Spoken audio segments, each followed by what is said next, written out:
My parents skipped my cancer treatment for my cousin's tailgate. What I did next changed everything. I found out I had cancer on a Monday. Not dramatic, not cinematic, no slow motion moment. Just a doctor adjusting his glasses and saying words that didn't feel real. Stage 2. I remember nodding like I understood everything, like I was strong, like I wasn't already thinking about how I'd tell my parents. Because here's the thing. No matter how old you get, when something terrifying happens, you still want your mom. I called them that night. My mom picked up on the second ring. "Hey, sweetheart, everything okay?" I almost said yes. Instead, I told her. Silence. Then, "Oh my God, are you serious?" That hurt more than the diagnosis. Not, "Are you okay?" Not, "Where are you?" Just disbelief, like I was inconveniencing her. My dad got on the phone next. His voice was steady, almost too steady. "We'll figure it out. When's the treatment?" "Friday," I said. "First chemo session." Another pause. Then my mom again, hesitant. "This Friday?" "Yeah." "Honey, that's the same day as your cousin Eric's tailgate." I thought she was joking. I actually laughed. She didn't. "You mean the football game?" I asked. "It's not just a game," she said quickly. "It's a big family thing. Everyone's coming. Your aunt already booked everything." I sat there, phone pressed to my ear, wondering if I'd somehow stepped into an alternate universe. "I have cancer," I said slowly. "I'm starting chemo." "I know, sweetheart, but this has been planned for months." There it was. Months of planning versus me. I looked around my apartment. Messy, quiet, painfully empty. "Can't you come after?" my dad added. "We could stop by in the evening." Stop by. Like I was a grocery store. Like I wasn't about to have poison pumped into my body. I didn't argue. I didn't scream. I just said, "Okay." Because some part of me still hoped they'd come anyway. Friday came. I sat in that cold hospital chair, watching other patients surrounded by family. Hands held, soft voices, quiet support. I had my phone. That's it. At 9:12 a.m., my mom texted, "Game day! Send us updates!" I stared at that message for a long time. Then I put my phone face down. The nurse noticed. She was kind, probably used to this kind of thing. "You here alone?" I nodded. She squeezed my shoulder. "You're stronger than you think." I didn't feel strong. I felt forgotten. Hours passed. The chemo started. My body felt heavy, like gravity had doubled just for me. At some point, I checked my phone again. Photos. Dozens of them. My parents smiling, my cousin flipping burgers, everyone in matching jerseys. Laughing. Living. Like I didn't exist. And that's when something inside me snapped. Not loudly, not dramatically, just quietly, like a thread finally breaking. I realized something in that moment, something ugly, but honest. If I disappeared, they wouldn't even notice until the game ended. Let me ask you something. Have you ever been in a room full of people who claim to love you and still felt completely alone?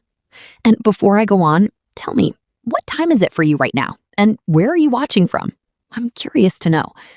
Because what I did next, it wasn't planned. It wasn't noble. It wasn't even fair. But it changed everything. And it started with one message I almost didn't send.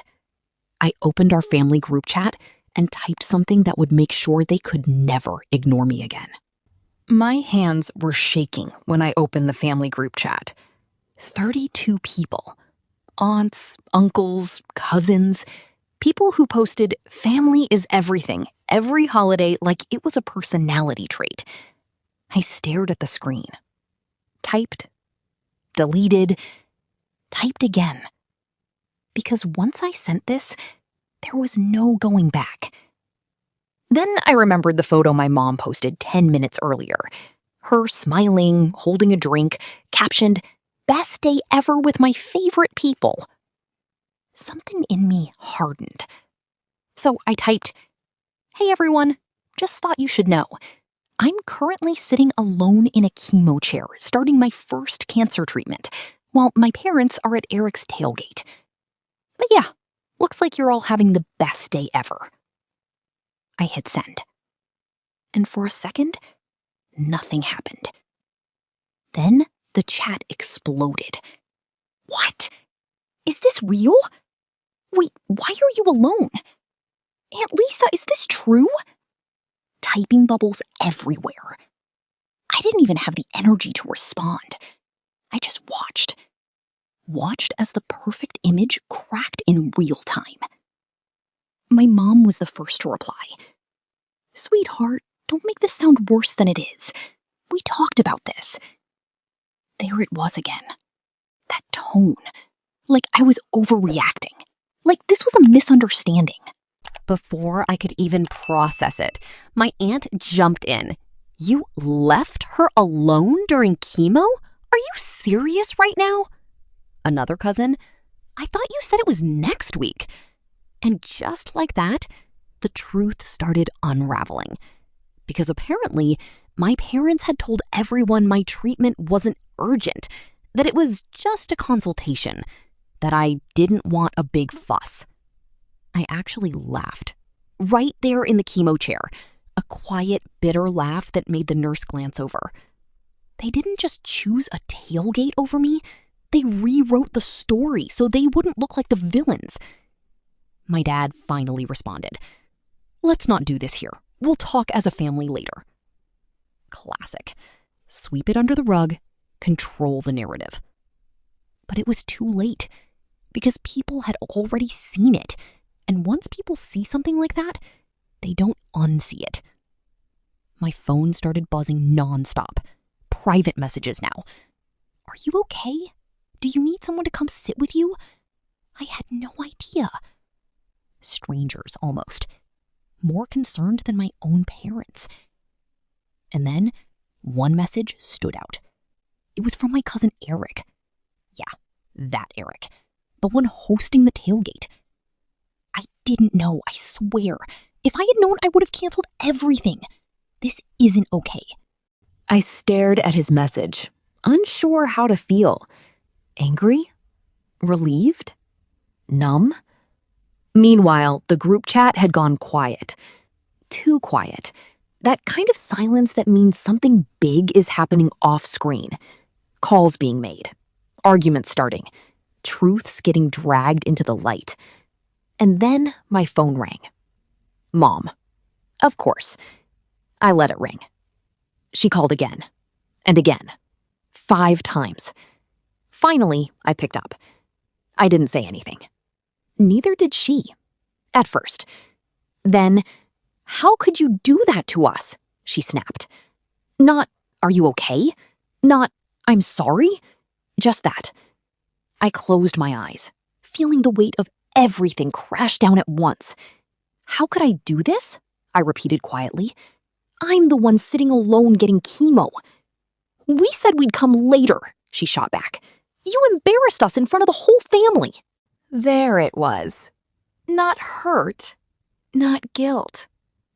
Embarrassment. I almost smiled, because in that moment, something became crystal clear. This was never about me.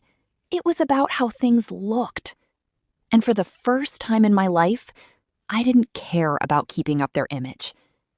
I didn't embarrass you, I said softly. I told the truth. She went silent, but I could hear it in her breathing. Anger, panic, something unraveling. You've crossed a line, she finally said. And I replied with something I never thought I'd say to my own mother. No, I finally stopped protecting you. I hung up. My heart was pounding. Not from fear, from something else. Something unfamiliar. Power. But I didn't realize yet, that message, that one moment of honesty, it wasn't the end of the fallout. It was just the beginning. Because an hour later, someone showed up at the hospital. Someone I never expected. And when I saw who was standing at the door, I knew my parents' perfect image was about to completely fall apart. I looked up when the door creaked open. Honestly, I expected a nurse. Maybe another patient. Not him. Hey! It was my uncle. My mom's older brother, the one she barely spoke to anymore. The black sheep of the family. The one everyone said was too blunt, too difficult. Not like us. And yet, there he was, standing in the doorway, slightly out of breath like he'd rushed. I came as fast as I could, he said. I just stared at him, because out of 32 people in that group chat, he was the only one who showed up. I didn't know, he added, softer now. If I had known, this wouldn't have happened. Something in my chest tightened. Not pain. Relief. Real, unexpected relief. You don't have to stay, I said automatically. I'm fine. It was a reflex. Years of minimizing myself. He shook his head and pulled up a chair anyway. Yeah, he said. You look totally fine. Sitting here alone getting chemo, living the dream. I laughed. Actually laughed. It felt strange, but good. For the next hour, he just sat with me. No awkward pity, no fake positivity, just presence. He told me stupid stories, complained about hospital parking, even smuggled in a decent coffee like it was contraband. And for the first time that day, I didn't feel invisible. Then my phone buzzed again. I glanced at it. Messages from my mom. Dozens now. Call me. We need to fix this. You've taken this too far. I didn't open them.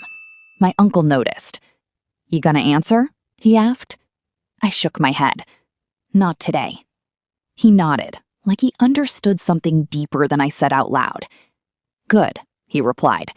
About time someone in this family learned boundaries. Boundaries.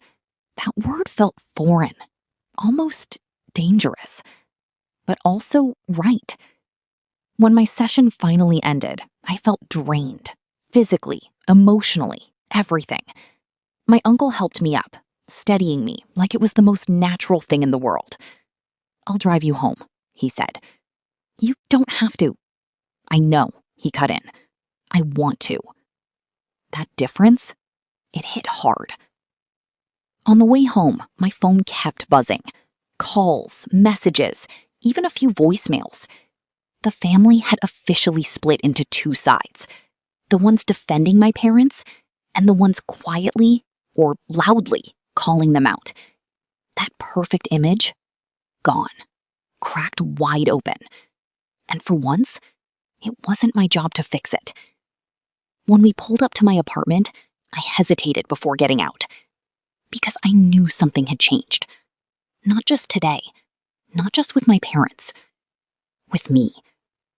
I don't think I can go back to how things were, I admitted. My voice was small, but steady. My uncle leaned back in his seat, studying me. Good, he said. Why would you want to? I didn't have an answer.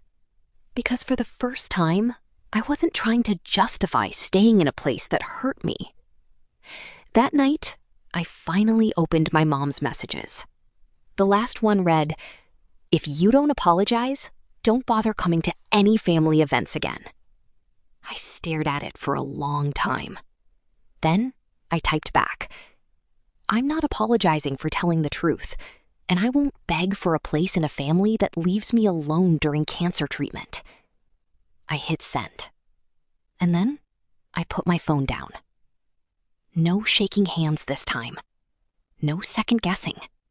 Just quiet. Peaceful quiet. Because sometimes losing people isn't a loss. Sometimes it's the first step toward finding out who actually shows up when it matters. And maybe you've been there too, holding on to people who only love you when it's convenient. So let me ask you, what would you have done in my place? Would you have stayed silent or told the truth? If this story hit you even a little, don't forget to like and subscribe. It really helps the channel grow. And I've got more stories like this coming your way.